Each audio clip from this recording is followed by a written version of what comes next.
오늘 설교의 제목이 가까이 왔느니라입니다.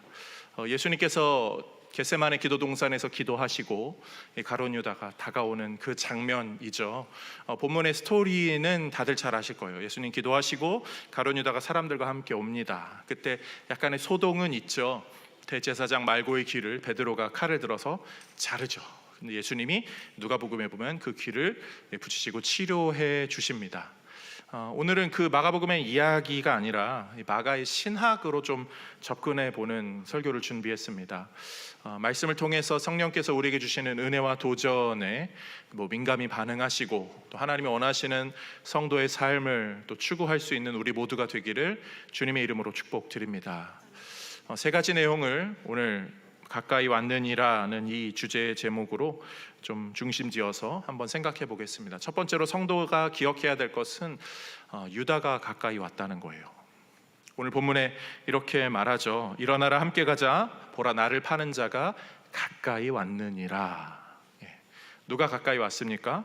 43절에 말이에요. 예수께서 말씀하실 때 곧 12 중에 하나인 유다가 왔는데 가까이 왔느니라 라고 말하는 그 순간에 유다가 온 거예요.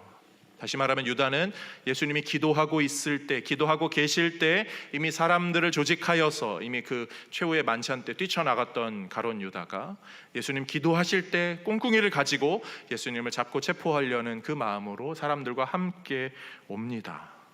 성도가 기도하고 있을 때, 예수님이 기도하고 계실 때도 이 악한 계략이 계속 작동하고 있었다는 거죠. 이미 가룟 유다는 그 마음이 있었어요. 다른 복음서를 보면 마태복음 26장에는 이런 말이 나와요. 내가 예수를 너희에게 넘겨주리니 얼마나 주려느냐. 가룟 유다가 말하는 거죠. 그들이 은 30을 달아주거늘 그가 그때부터 예수를 넘겨줄 기회를 찾더라. 예수님 기도할 때뿐만이 아니라 사역하고 계실 때 그 전부터 이미 가룟 유다는 그런 악한 마음으로 다른 사람들과 함께 그 악한 일을 진행하려고 계획하고 준비하고 있었습니다. 가룟 유다 어떤 사람이죠? 돈 관리하는 사람, 가장 어쩌면 수학적 수리 능력이 빠른 사람, 어떻게 보면 가장 똑똑한 사람, 약삭 바른 사람, 척 보면은 저거 얼마치구나 계산되는 사람, 척 보면 저 일할 때, 저 사역할 때 어느 정도의 재정이 들어가겠거니, 저건 우리에게 도움이 되겠거니, 저거는 플러스니 저거는 마이너스니 하는 사람입니다. 그런데 그 사람이 자기 이익에 얼마를 주려느냐, 은 30을 달아주자. 그 은 30에 예수님과의 관계를 마음껏 깨뜨려 버립니다. 3년간 동고동락했던 자기 형제 같은 그 제자들을 깨뜨려 버리는데 주저함이 없어요. 자기의 이익을 위해서라면 다른 사람들은, 자기의 관계는, 어쩌면 옛날에 가졌던 캐캐묵은 감정은 얼마든지 내던져 버릴 수 있는 것, 그것이 가룟 유다의 모습이죠. 누구의 모습인가요? 이 세상의 모습입니다.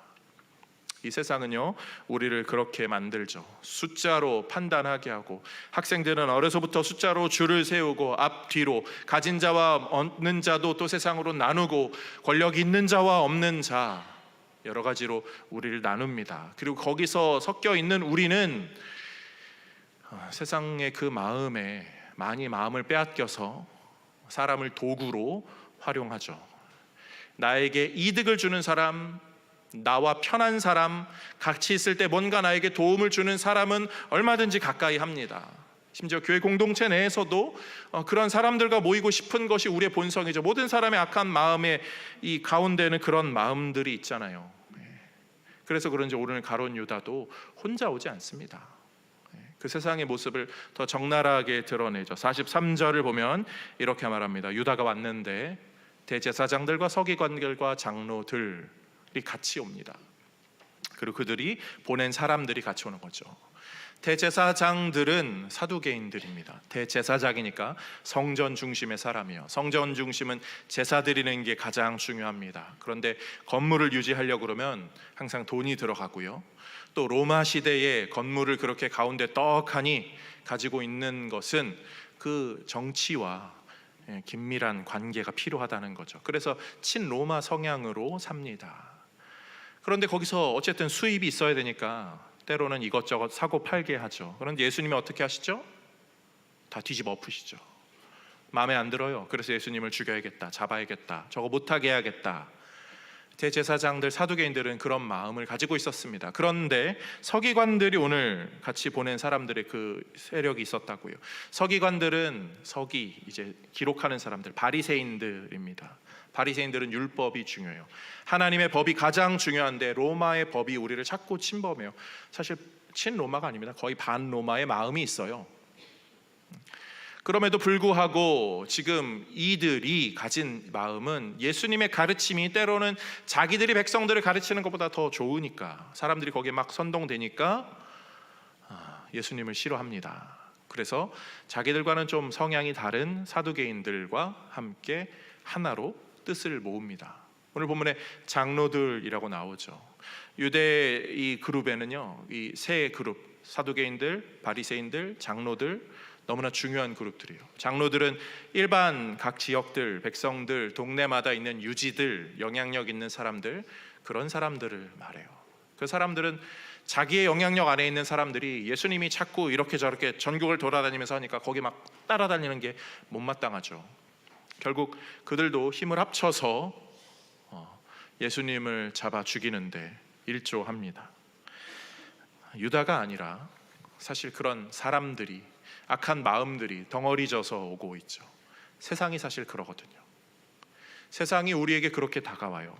세상은 믿음의 성도들을 그냥 두지 않습니다. 수단과 방법을 가리지 않고 자기들이 할 수 있는, 그리고 때로는 자기들끼리 손을 잡아서 우리를 공격하려 하죠. 세상은 우리 편이 아니잖아요.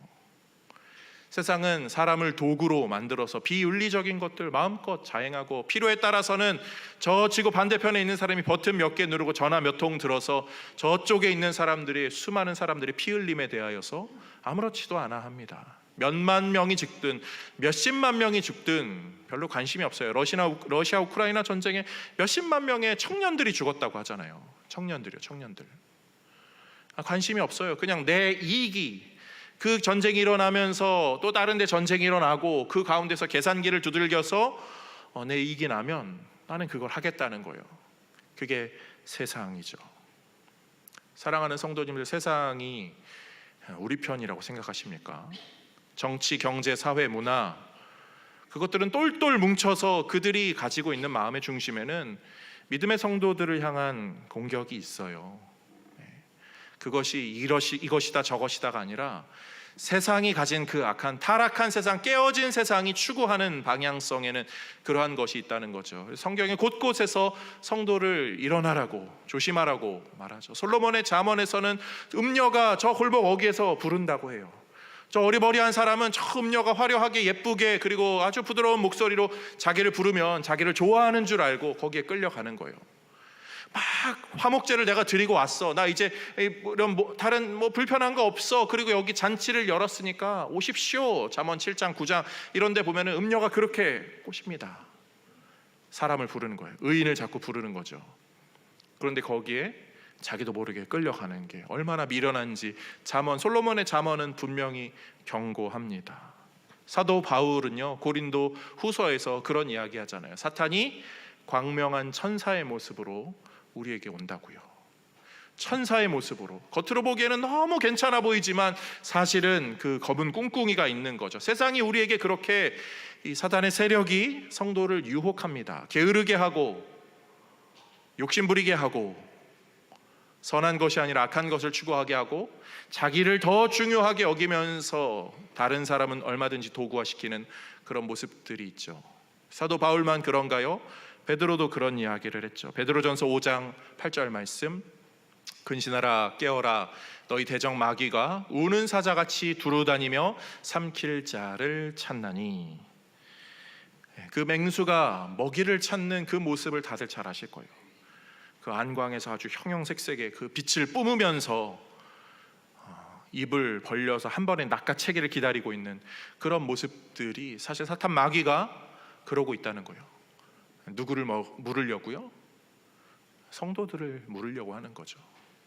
우리 믿음의 선배들, 소위 17세기의 영국의 청교도들은요, 그러한 죄의 유혹들, 위험들을 다양하게 이야기합니다. 믿음의 성도가 기도하고 있을 때에도 사탄 마귀는 공격한다. 그렇다고 믿음의 성도가 평안하게 쉬고 있을 때라고 공격을 안 하느냐? 그때도 공격한다. 게을러져서 영적이지 못할 때 그러면 공격을 안 하느냐? 아니, 그때도 공격한다. 죄는 호시탐탐 기회를 노리고 있고 언제든지 도약할 수 있도록 웅크려서 성도를 위협할 준비를, 물어뜯을 준비를 하고 있다라고 다양하게 우리에게 경고합니다. 현대 신학자들도 C.S. 루이스 같은 사람들은 성도의 마음이 얼마나 그 취약한 부분들이 있는지를 다양하게 가르쳐주며 마귀가 그것을 얼마나 좋아하는지 우리에게 알려줍니다. 사랑하는 성도님들, 우리는 어떤가요? 우리는 바이러스가 들어오면 나는 그 정도는, 난 요즘 그런 감기는 나한테 걸리지도 않아 라고 자신만만할 수 있는 사람이지만 사실 아니잖아요. 죄의 바이러스는 그렇지 않거든요. 나도 모르는 사이에 나를 잠식시키고 나를 게으르게 하고 나를 하나님으로부터 멀어지게 하고 다른 것을 좀 더 좋아하게 하고 하나님을 덜 사랑하게 합니다.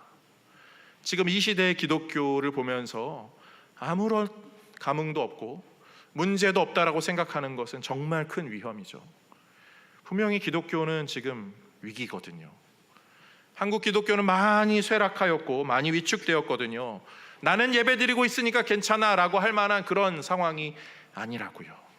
우리 다음 세대들 보세요. 더 심각하고 훨씬 더 위험한 지경에 놓여 있거든요. 근데 아무런 위기감 없이 나는 오늘도 예배 드렸으니까, 나는 신앙생활 하니까, 우리 속으로 모였으니까, 난 신방 받았으니까, 나 매일 기도와 말씀하니까. 아니, 그것도 안 하는 분들도 많이 계실 수도 있겠지만 우리는 애써 모른 척하고 자기 스스로 좀 괜찮은 줄 착각하는 그런 모습이 우리 안에 많이 있어요. 사랑하는 성도님들, 아니에요. 세상은 정말 우리에게 다가오고 있습니다. 가까이 왔느니라. 이미 왔어요. 사실 그 말을 하실 때 가룟 유다가 등장한 것처럼 우리 주변에 있는 모든 것들이 어쩌면 우리의 영적인 것을 해하려 하는 그런 대적들인지도 모르겠습니다. 주변을 돌아보시고 삶을 한번 되돌아보셔요. 내 주변에 뭐가 있는지, 내 주변에 나를 영적으로 더 뜨겁게 이끌 그런 존재들이 많이 있는지, 아니면 전혀 영적인 것과 아무런 상관없는 것들로만 가득 채워져 있는지 양적으로 질적으로 비교해 보시고 내 삶을 무엇으로 채워야 될지를 고민하는 우리 모두가 되기를 간절히 부탁을 드립니다. 두 번째로요, 그런데 성도가 꼭 기억해야 될 것은 맹렬히 다가오는 그 죄악된 요소들과 함께 사실 더 맹렬히 다가오는 하나님 나라가 있음을 아셔야 돼요. 하나님은 그 나라를 세워가시는 그 사역을 더 맹렬하게 지금도 행하고 계십니다. 오늘 본문에 예수님께서 나를 파는 자가 가까이 왔느니라 라고 말씀하시자마자 가룟 유다가 왔죠. 그런데 이 가까이 왔느니라 라는 단어가 사실 이 마가복음 이 신학에 굉장히 중요한 단어예요. 앵기켄이라고 하는 현재 완료 형태거든요. 가까이 왔느니라 라고 하는데 이 단어가 어디에 쓰였냐면 마가복음 1장 14절 15절입니다. 함께 읽어보겠습니다. 시작.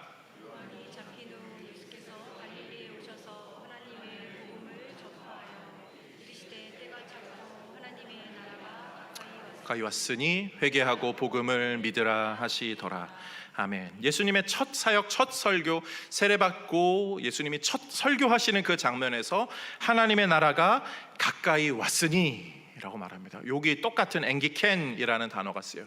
하나님의 나라가 가까이 왔으니, 사실 오늘 본문에서 예수님은 유다가 가까이 왔다라고 하지만 사실 하나님의 나라는 이미 더 가까이 먼저 와 있었던 것이죠. 마가는 그 이야기를 하고 싶었던 거예요. 오늘의 본문의 입장에서 생각해 봅시다. 유다가 나를 파는 자가 가까이 왔으니, 가까이 왔다라고 할 때 유다는 저 멀리 있었습니까? 아니면 요 앞에 있었습니까? 그 말을 할 때 왔다고요. 이미 가까이 왔어요. 이미 온 상태입니다. 그 문법적으로 우리가 마가복음 1장의 내용으로 가면 하나님의 나라가 때가 찼으니까 하나님의 나라가 가까이 왔으니 라고 하면 하나님의 나라는 저 멀리 있는 것입니까? 아니면 이미 우리의 눈앞에 온 것입니까? 눈앞에 온 것이죠.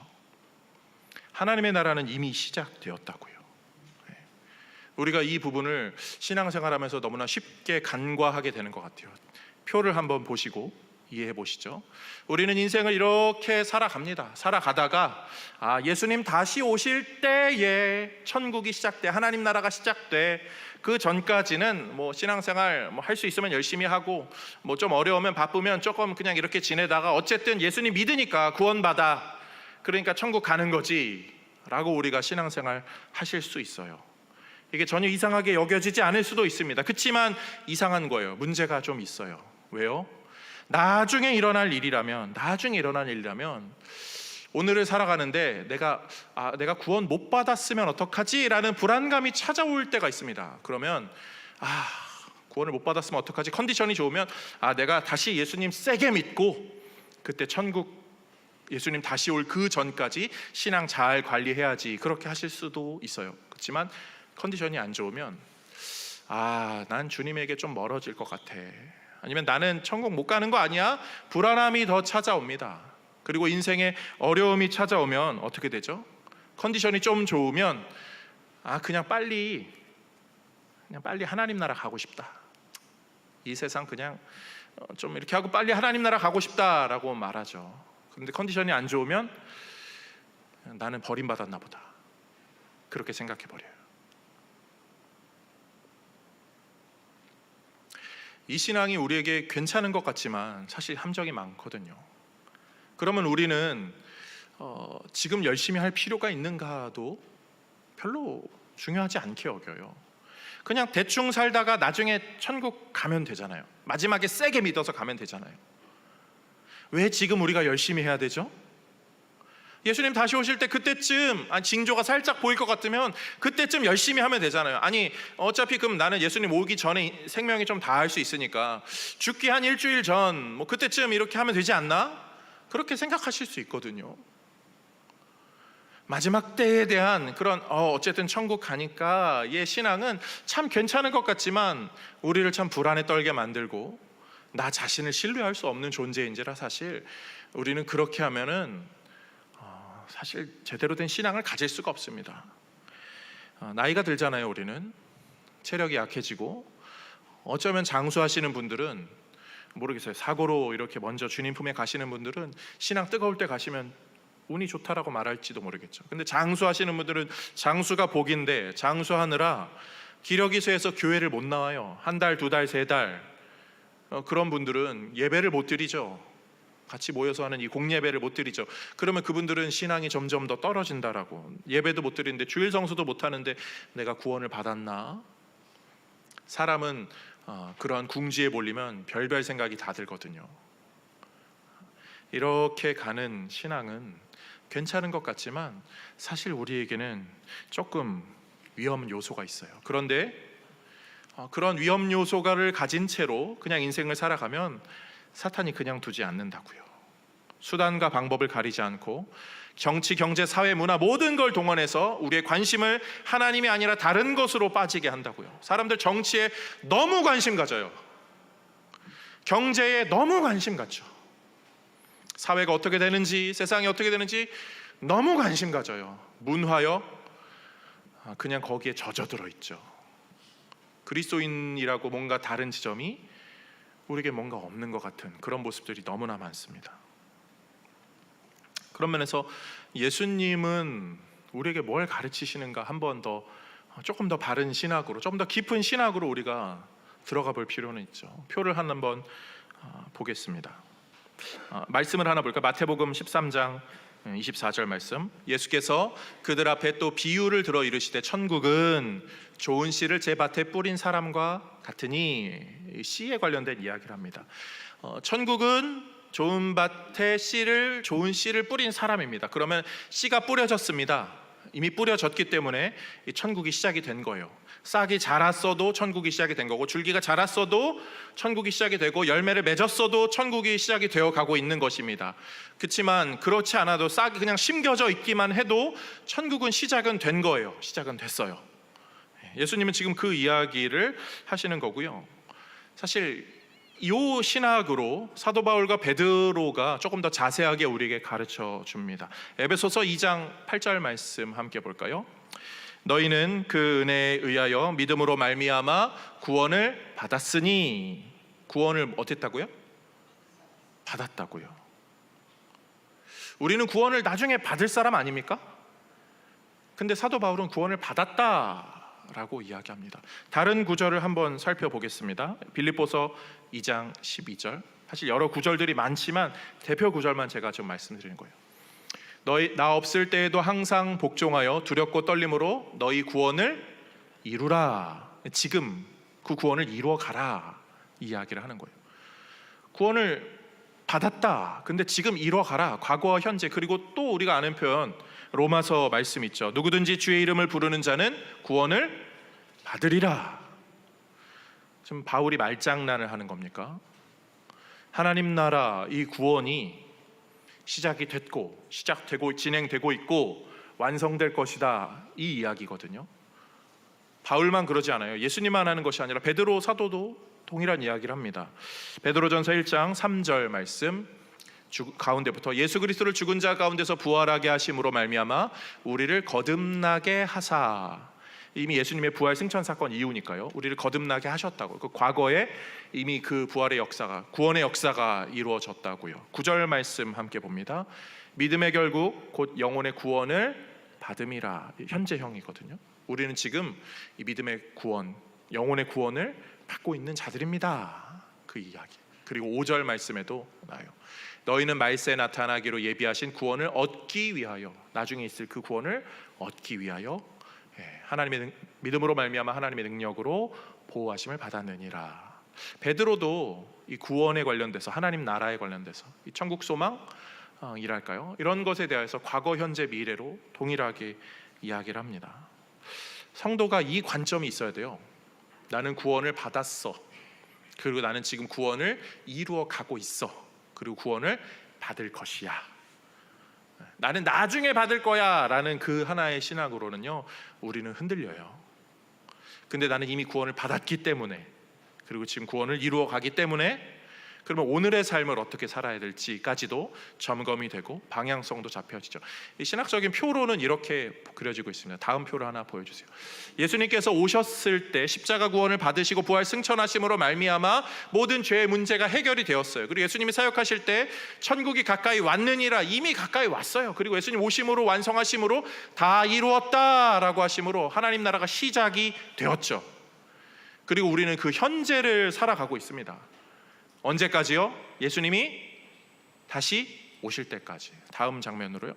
예수님이 오시면 또 재림하실 때가 되면 심판이 일어나고 새하늘과 새 땅이 되면서 24장로들과 온 천군 천사 만물이 찬양하는 그때가 오죠.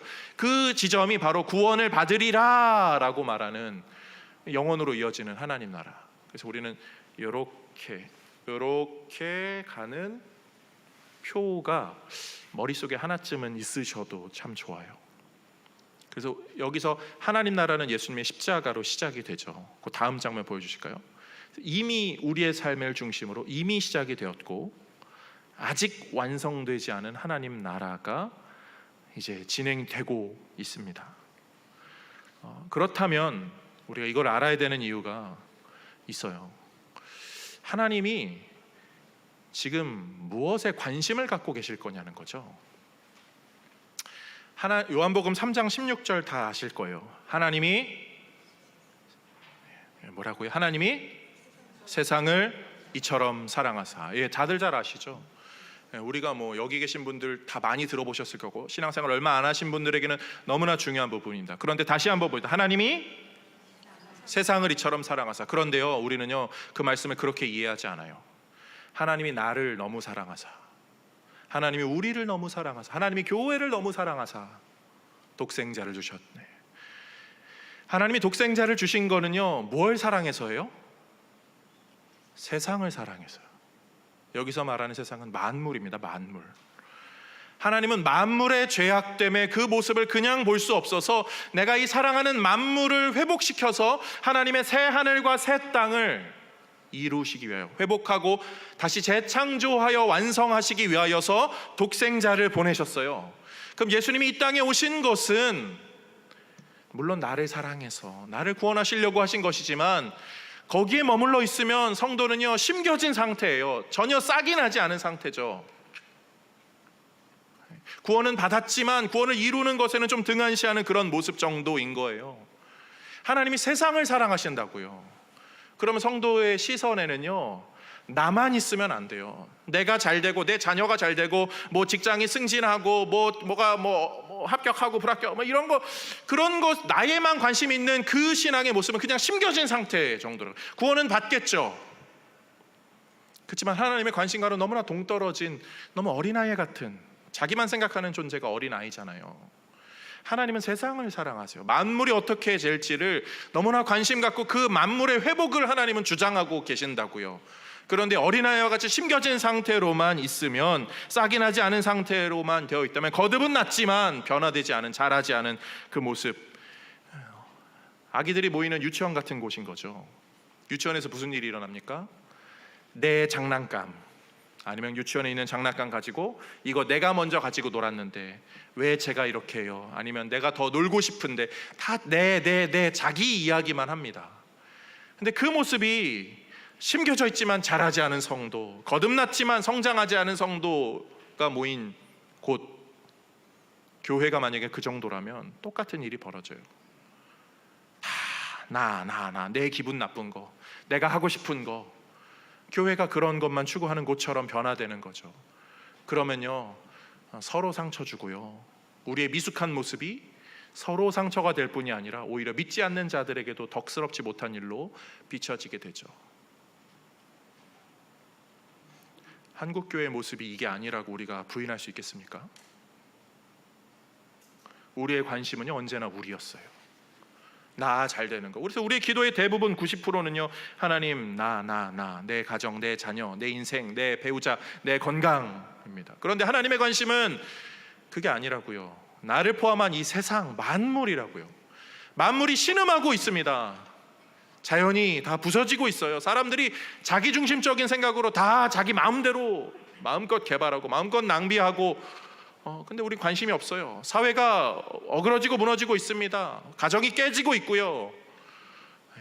정치, 문화 모든 영역에 정말 이미 너무 물들어서 우리가 물 몇 방울 떨어뜨린다고 깨끗해지지 않을 것 같은 그런 심각한 상태가 되었습니다. 죄악이 너무 맹렬해서 자기들이 소용돌이를 만들어서 우리는 한 발을 내딛는 순간 거기에 휩쓸리는 그런 상태가 되었어요.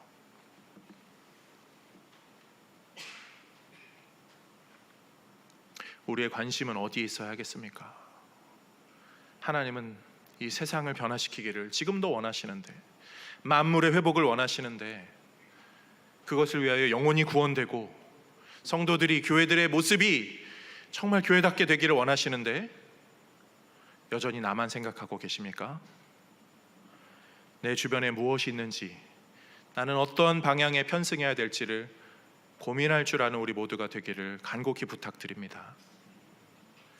그러면서 마지막으로 세 번째 우리가 기억해야 될 것은, 우리의 이 생각과 방향을 바로 잡기 위하여서 하나님께서 이미 성령을 보내주셨다는 사실이요. 가까이 다가오고 있는 그 세상의 모습들, 또 하나님의 뜻, 그것을 우리가 분간하기 위해서 이미 하나님께서는 예수 그리스도를 통하여서 우리에게 성령님을 보내주셨죠. 그래서 그 성령으로 말미암아 우리 성도가 이 세상에서 어떻게 살아야 할지를 분별할 줄 알게 되었어요. 성령님이라고 하면은 꼭 에너지처럼 우리가 오해하는 부분들이 많은데, 성경이 성령님을 뭐라고 말하는지 한번 살펴보십시다. 에베소서 1장 13절 말씀, 그 안에서 너희도 진리의 말씀을 듣고 그 안에서 또한 믿어 약속의 성령으로 인치심을 받았으니, 우리가 복음을 듣고 하나님 말씀을 듣고 믿어야겠다라는 그 마음이 생겨요. 믿음이 생기죠. 그걸 성령께서 인치심, 도장을 찍어주시는 거예요. 계약서, 너의 믿음이 바른 믿음이고 그 믿음으로 너는 구원에 이르게 될 것이야 라고 하는 이미 과거의 도장을 쾅 찍어주세요. 그런데 그 다음 구절 한번 볼까요? 성령이 이는 우리 기업의 보증이 되사, 보증으로 서주신다고요. 미래 계약서 들고 있는 사람이 나중에 우리 뭐 집을 사면은 그 계약서 들면 그 집이 탁 열쇠 받게 되잖아요. 보증이 되어 주시는 거예요. 그것이 효력이 있도록 하시는 분, 그분이 성령 하나님이십니다. 그런가 하면 성령 하나님은 그렇게 우리의 구원의 과거와 미래의 모든 것을 도우시는 것뿐만이 아니라 17절에 이어서 이렇게 말해요. 우리 주 예수 그리스도의 하나님 영광의 아버지께서 지혜와 계시의 영을 너희에게 주사, 성령을 주사 하나님을 알게 하시고. 성령이 하는 일 중 가장 중요한 일 중에 하나는 하나님을 알게 하는 거죠. 안 믿는 사람이 하나님을 알게 하는 그 일도 있겠지만, 믿음의 성도가 하나님을 더 알아가게 되는 것, 그리고 하나님의 관심이 어디 있는지를 알게 되는 것, 그게 성령이 하시는 일이죠.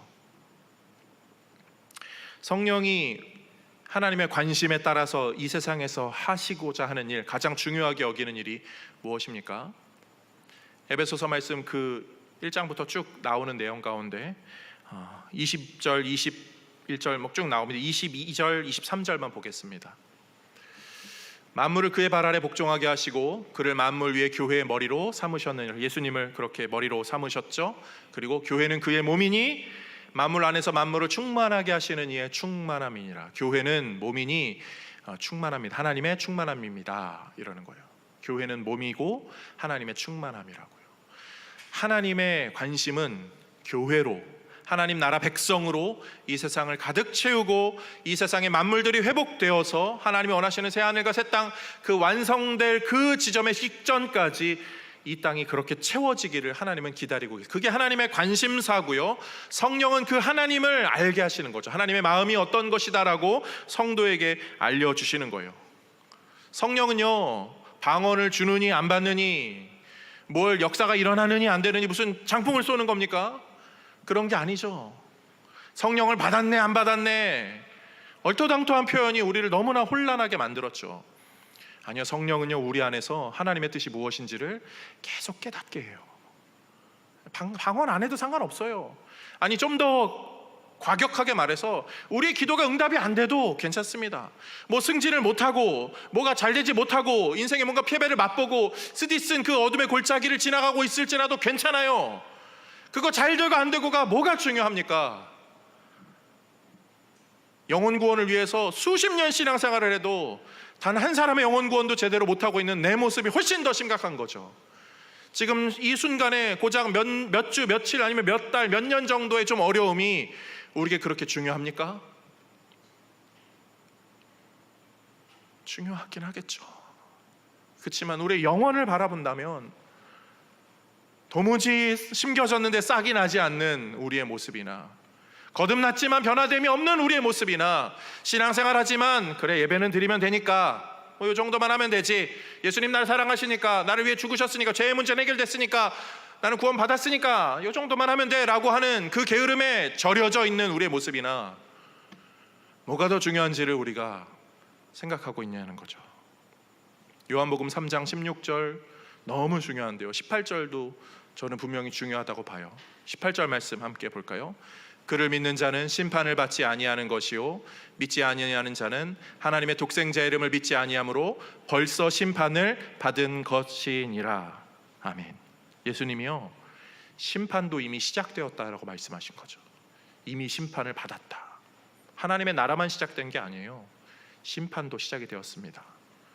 그런데 그 심판에요, 우리도 영향받는다는 거 아세요? 믿음의 성도도 심판의 영향을 받아요. 믿음의 성도가요, 신앙생활을 하다가 뭐 둘이 죽고 못 사는 미주알고주알 할 수 있잖아요. 근데 서로 관계가 틀어질 수 있죠, 사람인지라. 근데 이 틀어짐이 너무 심해가지고 한 사람이 신앙의 길에서 떨어져 나갑니다. 그런 일이 벌어질 수 있죠. 그럼 어떻게 되죠? 이 남아있는 사람은 마음이 어때요? 괴롭죠. 그게 심판이에요. 심판의 영향력을 내가 지금 겪게 되고 있는 거예요. 마음이 편할 수가 없거든요. 인생을 살아가면서 그 사람을 떠올리면 떠올릴수록, 그리고 그 소식을 들을수록 그 사람의 신앙생활을 못하고 있다는 걸 더 알면 알수록 나 때문인 것 같다는 그 괴로움이 있어요. 그런 지점, 아니면 우리의 무슨 잘못들, 죄를 지은 요소들, 그런 게 우리의 심판, 현재적 심판을 경험하게 되는 거죠. 그때 성령께서 우리를 자꾸 깨우시는 거예요. 정신 차려야지. 너가 지금 뭘 해야 될지, 너가 지금 어디에 신경 써야 될지 성도를 일깨우시는 거죠.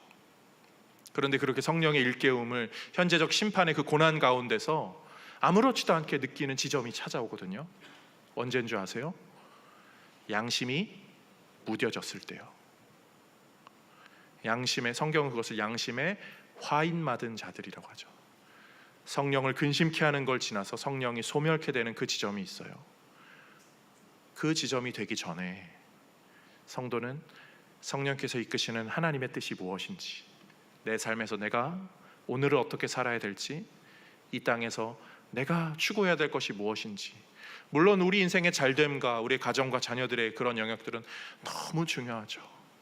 그렇지만 내가 사랑하는 지체들의 영혼을 위해서, 아니 하나님 나라를 위해서 내가 가장 우선시 열심을 내고 있는가 돌아봐야 합니다.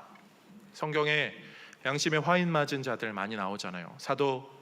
사울 왕, 아나니아와 삽비라, 홈리와 비느하스, 오늘 본문의 가룟 유다, 자기가 뭘 잘못하는지도 모른 채, 양심의 소리는 이제 귀를 막은 채 자기의 이익을 위하여서 열심히 돌진합니다.